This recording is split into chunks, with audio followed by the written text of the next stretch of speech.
देहरादून में गरजा प्रशासन का बुलडोजर, अवैध निर्माण को किया गया जमींदोज। एनजीटी का आया आदेश, नदी किनारे हटाई गई अवैध बस्तियां।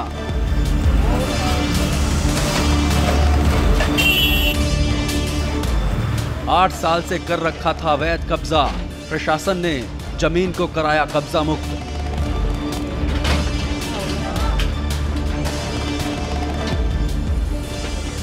बुलडोजर वाले एक्शन पर चढ़ा सियासी पारा, कांग्रेस के वार पर बीजेपी का पलटवार।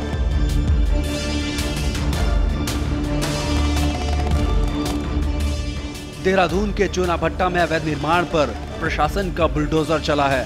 बुलडोजर ने अवैध मकानों को एक एक कर धराशायी कर दिया। यहाँ रिस्पना नदी किनारे लोगों ने कई सालों से अवैध कब्जा कर रखा था। प्रशासन की ये बुलडोजर वाली कार्रवाई एनजीटी के आदेश के बाद की गई। एनजीटी ने आदेश दिया था कि साल 2016 के बाद रिस्पना नदी किनारे बसी अवैध बस्तियों को खाली कराया जाए।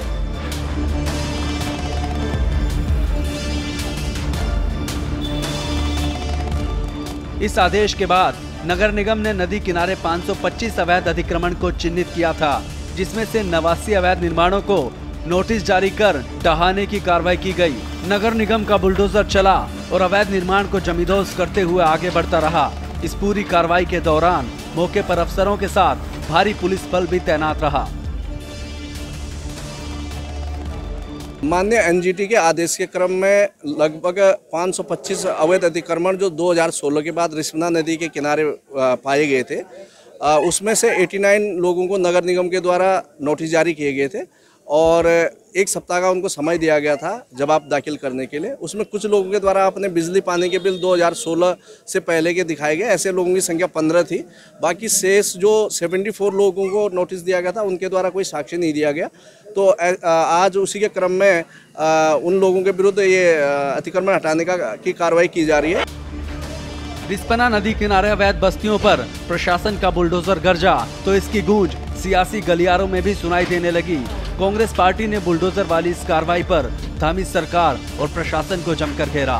कांग्रेस प्रदेशाध्यक्ष करण महरा ने निशाना साधते हुए कहा कि गरीबों ने पाई पाई जोड़कर घर बनाया है और सरकार इन गरीबों के घरों को उजाड़ रही है, जो बेहद दुर्भाग्यपूर्ण है। देखिए, अत्याचार है। मैं सीधे सीधे कह रहा हूँ, 16 के बाद की कौन सी बस्ती जम गई?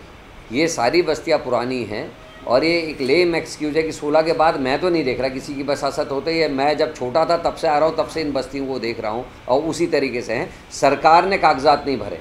समय से अगर सरकार आंकड़े देती, समय से सरकार अगर कागजात भरती, उनके फॉर्म भरती, तो ये स्थिति नहीं आती। सरकार का फेलियर है। दूसरा मेरा ये कहना है कि उजाड़ना बहुत आसान होता है, किसी को बसाना मुश्किल होता है। आज़ादी के बाद अनेकों क्षेत्र आपने देखा होगा, चाहे उधम सिंह नगर का क्षेत्र है, चाहे तराई का क्षेत्र है, भाबर का क्षेत्र है, लोगों को बसाने का काम उस समय की सरकारों ने किया। इन मलिन बस्तियों में भी कई ऐसी बस्तियां जिसमें इंदिरा बस्ती जैसी और कई अन्य नामों से बस्तियां बसी, जिनको उस समय की तात्कालिक सरकारों ने बसाने का काम किया। इसमें बैठकें भी कर रहे हैं और जल्दी ही हम लोग निर्णय करेंगे कि इसमें हमको किस तरीके के कदम उठाने हैं। कांग्रेस ने बुलडोजर एक्शन पर बीजेपी सरकार को घेरा तो बीजेपी ने भी तीखा पलटवार किया। बीजेपी के वरिष्ठ नेता और राज्यसभा सांसद नरेश बंसल ने अवैध निर्माण को लेकर कहा कि ये कोर्ट का फैसला है, इसे सभी को मानना पड़ेगा। अगर किसी को इस कार्रवाई से परेशानी है तो सुप्रीम कोर्ट जाकर अर्जी लगाए। अवैधानिक अतिक्रमण पर न्यायालय का निर्णय है और कानून के शासन में न्यायालय के निर्णय को मानना बाध्यता होती है। अगर किसी को उस पे किसी प्रकार का ऐतराज है तो उच्चतम न्यायालय में उनको जाना चाहिए। नदी किनारे होने वाले अवैध निर्माण को लेकर एनजीटी हमेशा से ही सख्त रहा है। रिस्पना नदी के किनारे अवैध निर्माण की जानकारी मिलने के बाद एनजीटी ने सख्त आदेश जारी किए थे कि अवैध कब्जे को हटाया जाए, जिसके बाद प्रशासन ने अतिक्रमण को हटाने की कार्रवाई की। नदी किनारे कुल 525 ऐसे अवैध निर्माण थे जिन्हें हटाने के लिए चिन्हित कर लिया गया है। मतलब प्रशासन की ये कार्रवाई अभी आगे भी जारी रहेगी। हालांकि अब मामले में सियासत गरमाने के बाद हंगामे के भी खूब आसार हैं। गरीबों के घरों पर बुलडोजर चला है तो विपक्ष के हाथ सरकार को घेरने के लिए एक बड़ा मुद्दा लग गया है। अभी तो जंग जुबानी है, संभव है कि ये लड़ाई विरोध प्रदर्शन के रूप में सड़कों पर भी नजर आए।